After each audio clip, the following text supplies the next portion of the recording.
All right, guys, what's going on? Welcome to the video. Today, it's been a while since we've talked about rifles and brought any AR or rifle on the channel, but here we are with the Radical Firearms RAD15. This build excites me. This gun excites me because I am a huge simp for budget-friendly options. Like, I just want to find something that I feel good about the money that I spent, or in some cases, the money that I saved. But also comes the question, did I actually make a good purchase? Was this worth buying? And did I waste my money? And should I have just sprung for a higher quality, a higher tiered option in the first place? And today we're going to answer that question here on the channel and break it down for you guys. So this is the RAD15. This is a 16-inch AR-15. All right, guys, real quick, want to thank the sponsor of today's video. And not in this frame, but in the actual video, I do apologize for the mess in the house. It's crazy with a little baby over here. This past year, we've seen a ton of data breaches and high-profile ones and hackers being active, and this raises a serious security concern. Dell suffered a breach that exposed about 3.9 million customer records, including sensitive information. AT&T also had 2 breaches that we know about, one exposing 2.5 million customers, the other exposing 9 million customers, both existing and current. Finally, Ticketmaster, for all of you concert goers, experienced a major breach exposing over 560 million customer records. But the most important of all and most alarming of all is, you guys probably saw this on the news. The National Public Data announced that they had a massive breach. Essentially, every American's information got leaked. 2.9 billion customer records. So basically, if you've ever had a job interview where you had to have a background check, you're included. Some of this critical information includes full names, addresses, phone numbers, and most critically, social security numbers. It's been confirmed that the hacker group responsible let this information go online for free. Basically, all of this is to say, if you haven't taken the time to really consider and think about your online security, today might be the day. Thankfully, I feel secure because I use Aura, today's sponsor of the video. They monitor your personal data, including your social security number, across billions of data points like the dark web and public court records, to keep you safe and alert you of any potential identity theft issues. In addition to having online security covered, they provide up to $5 million in identity theft insurance. Also, with their mobile and desktop apps, they've got some fantastic additional tools, including real-time alerts for protecting your data, a VPN, which I use on both my phone and laptop everywhere I go, and data broker opt-outs to keep companies from selling your information to those with nefarious intentions. They've also got a password manager to help you create more secure and strong passwords. I'm not leaving myself or my family vulnerable to online data breaches. And if you don't want to either, you can go to aura.com/KoreanMarksman. You get 2 weeks free with my code, with my link. It'll be just enough time to give Aura a shot, give it a try, and see if it's right for you and your family. Go ahead, check it out. Link is in the description below. We'll go over the build, talk about the shooting experience, talk about this gun in general, and then whether or not I recommend it. For the build, starting tip to butt, I have the Silencer Central Banish 30 can. This thing is awesome. It's multi-caliber. It's a 30 cal can, so you can use it for 5.56, 308, and pretty much anything in between. In addition to the can, we have the Streamlight ProTac HL. This is the HLX, their high lumen light. Gives you about, I think, 1,000 lumens with a pressure pad on top. Thing's fantastic. My favorite weapon light, my go-to weapon light. Bright enough, obviously. Mounted on the Monstrum offset light mount just to get it at a 45-degree angle. Tucked up a little bit more. Handguard stock, barrel stock. These things are stock as well. And then for the optic, we have the CV Life Eagle Talon 1:6 LPVO. This thing's great. The glass quality is great. Build quality is excellent. Everything is, it's super easy to zero. You don't even need a tool. All you do is pull up on the different dials, and then you just twist it in whichever direction you want to zero it, push back down to lock it in. Eye relief is pretty dang good.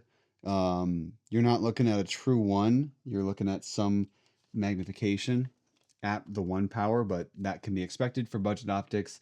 CV Life did send this optic out to me for free to use on this build and talk about in a video, so thank you to them.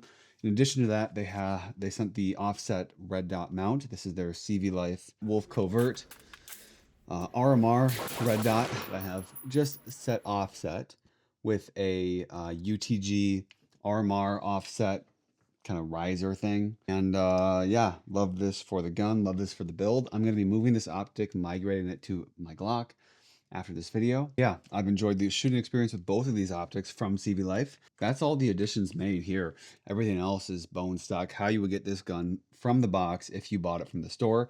And speaking of stores, thank you to DK Mags. Thank you to DK Mags that they gave me this gun to review for the better part of a month. I was able to shoot it, talk about it here, of course. DK Mags has been a fantastic supporter of the channel for a long time now. Okay, so back to the gun. I've never owned a 16-inch gun before, a 16-inch AR.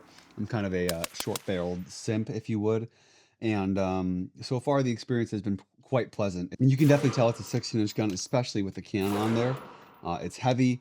It's a little bit unwieldy, but I mean, I could definitely still be pretty maneuverable with this guy. It's not anything too crazy. One of my friends did own a 18-inch Daniel Defense, and that felt quite unwieldy, to be honest. So I think 16-inch is a good barrel length just when it comes to the gun itself. I know a lot of people are a fan of, you know, if you're gonna have one rifle, it should be an AR-15 chambered in 5.56, and if you're gonna have one rifle, it should be a 16-inch length barrel. Sure. I maybe I don't know. There's so many different directions you could go with barrel length, with especially when you're looking at what is the best rifle to own. Because if you're on a budget, you're probably not going to have 15 rifles.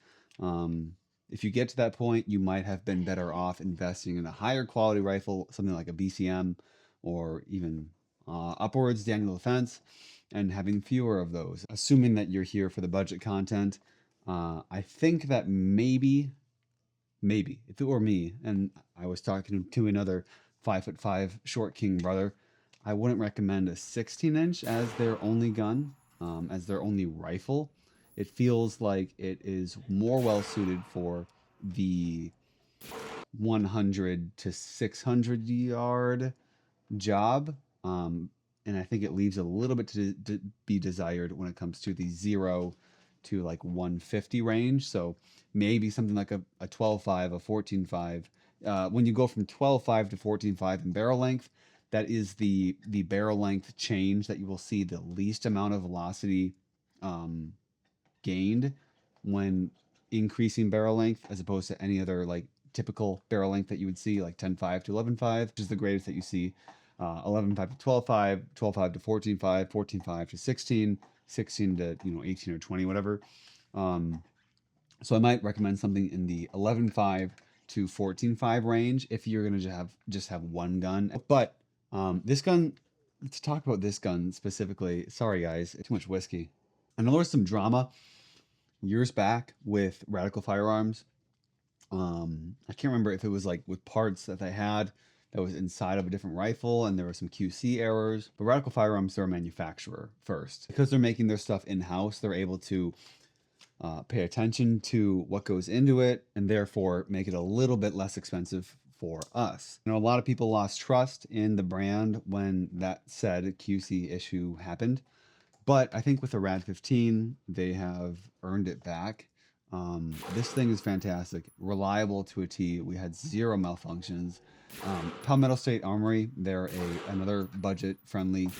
You've probably heard of them if you heard of Radical Firearms. I never heard of Radical Firearms until just perusing on DK Mag's website looking for a cheap AR-15 that I could buy. I've had two Palmetto builds. One was a 10.5 AR-15 chambered in 5.56. The other was a 7.5 AR-15 chambered in 300 blackout.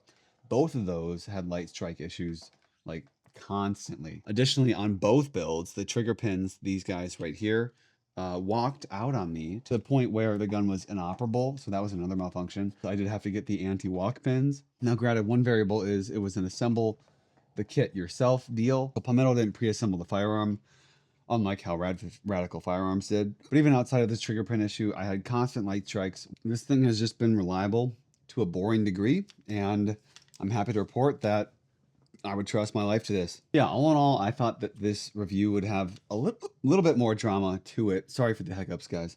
But it was boring. It was reliable. It just did what I wanted it to do, and it felt like I was shooting. Overall, I would highly recommend this gun, along with the optics, the attachments, everything that's been done to this. Unfortunately, I won't be keeping this one. I'll be returning it to DK Mags. However, that's not because the gun left anything to be desired. It didn't, rub me the wrong way or anything. My goal is eventually to have a 6-inch 300 blackout, a 16-inch 5.56, and an 11.5 5.56. Freaking hiccups. I think one day we'll be reunited with the RAD15 in the 16-inch barrel. Maybe in a month in the near future, we'll be able to pick this gun back up. But for now, it's going back on the shelf. So, all right, guys, I feel like I've hiccuped enough. I've talked enough. Thank you so much for watching. Hope you guys enjoyed this video. Hope you found something useful out of talking about the RAD15, shooting it a little bit, and we'll see you in the next one. Stay safe, and God bless.